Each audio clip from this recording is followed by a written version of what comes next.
దానంపై అనర్హత వేటేయాలి, స్పీకర్కు బీఆర్ఎస్ ఎమ్మెల్యేల వినతి. కాంగ్రెస్లో అంతర్గత కలహాలకు తాము బాధ్యులం కాదని వ్యాఖ్య. దానం సభ్యత్వం రద్దయినట్లే అని చెప్పి వినోద్ కుమార్ చెప్తున్నటువంటి మాట. ఇక ఖైరతాబాద్ ఎమ్మెల్యే దానం నాగేందర్ కాంగ్రెస్ పార్టీలో చేరిండు. కాంగ్రెస్ పార్టీలో చేరిన తర్వాత టీఆర్ఎస్ పార్టీ ఎమ్మెల్యేలు పోయి స్పీకర్ను కలవడం జరిగింది. అతని పైన అనర్హత వేటు వేయాలని చెప్పి చెప్తా ఉన్నారు. ఇక్కడ అసలైన ట్విస్ట్ ఏంటంటే ఇప్పుడు గమ్మత్ విషయం, దానం నాగేందర్ కాంగ్రెస్లో చేరిండు, బీఆర్ఎస్ నుంచి కాంగ్రెస్లో చేరిండు కదా. అయితే దానం నాగేందర్ను అనర్హుడిగా ప్రకటించాలి అంటే ఆయన ఎమ్మెల్యే సభ్యత్వాన్ని రద్దు చేయాలని టీఆర్ఎస్ పార్టీ బీఆర్ఎస్ పార్టీకి సంబంధించినటువంటి నేతలు పోయి స్పీకర్ను కలిసిరు.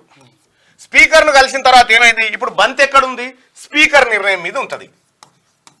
స్పీకర్ నిర్ణయం తీసుకోవాలి. ఎస్, ఈయన పార్టీ ఫిరాయించిండు, రాజీవ్ గాంధీ తీసుకొచ్చినటువంటి పార్టీ ఫిరాయింపుల నిరోధక చట్టం ఈయన పైన ప్రయోగించాలి, ఈయన పార్టీ ఫిరాయించిండు కాబట్టి ఇతని పైన చర్యలు తీసుకోమని చెప్తా ఉన్నారు. అయితే గమ్మత్ విషయం ఏంటంటే ఇక్కడ అసలు కిట్కు స్పీకర్ అనేటువంటి వ్యక్తి ఆయన ఇష్టం ఉన్నప్పుడు నిర్ణయం తీసుకోవచ్చు, పలానా టైంకి తీసుకోవచ్చు చెప్పరు, ఇంకెవరికి లేదు. ఆయన ఇంకొక 4 ఏళ్ల తర్వాత ఎస్ నువ్వు పార్టీ ఫిరాయించడం నీ సంగతి ఏందని పిలిచే అవకాశం కూడా ఉంది, పిలవకపోవచ్చు కూడా. కాబట్టి స్పీకర్కు ఉన్నటువంటి విచక్షణాధికారాలతోటి ఇప్పుడు బీఆర్ఎస్ పార్టీ కుడిదిల పడ్డ ఎలుక లెక్క అయిపోయింది.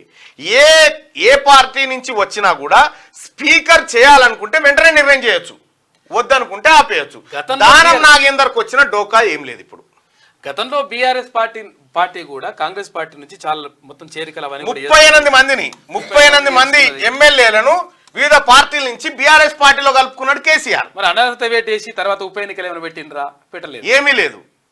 అనర్హత వేసి ఉప ఎన్నికలు పెట్టింది ఏమి లేదు. అయితే ఒకవేళ దానం నాగేందర్ని కనుక రిజైన్ చేయిస్తే, దానం నాగేందర్ను రిజైన్ చేయిస్తే ఏమవుతుందంటే ఖైరతాబాద్ ఎమ్మెల్యే సీట్ ఖాళీ అవుతుంది, ఈయనను సికింద్రాబాద్ ఎంపీగా పోటీ చేయించేటువంటి అవకాశం ఉంటుంది.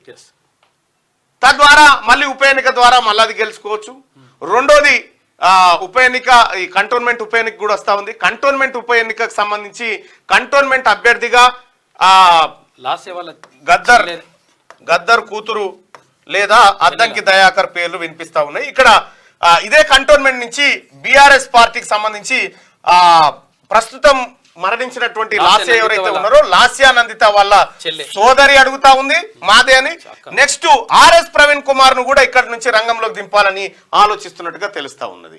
ఇక ఆర్ఎస్ ప్రవీణ్ కుమార్ ఇప్పటికే నాగర్ కర్నూలు ఎంపీ స్థానానికి పోటీ చేస్తున్నట్టుగా మనకు అర్థమైతా ఉంది. అయితే ఇది కూడా ఇంకొక ఆప్షన్ గా పెట్టుకున్నట్టుగా తెలుస్తా ఉంది. సో మొత్తానికి ప్రస్తుతం కాంగ్రెస్ పార్టీకి 64 ఎమ్మెల్యేలు ఉంటే దానం ఎంట్రీతోనే 65 అయింది, ప్లస్ ఒకటి సిపిఐ 66 ఎమ్మెల్యేలు బలమైంది. ఇప్పటికీ 66 ఎమ్మెల్యేలో ఇప్పటికీ ఒకటే గేట్ కాబట్టి మిగతా గేట్లు ఎత్తితే మిగిలేది 2BHK అని అంటారు. 2BHK అంటే 2B అంటే బాబ్ బేటా, కేసీఆర్ కేటీఆర్, హెచ్ అంటే హరీష్ రావు, కే అంటే కవిత. ఈ 4 మిగులుతారు బీఆర్ఎస్ పార్టీలు అనేది కాంగ్రెస్ పార్టీ చేస్తున్నటువంటి ట్రోలింగ్.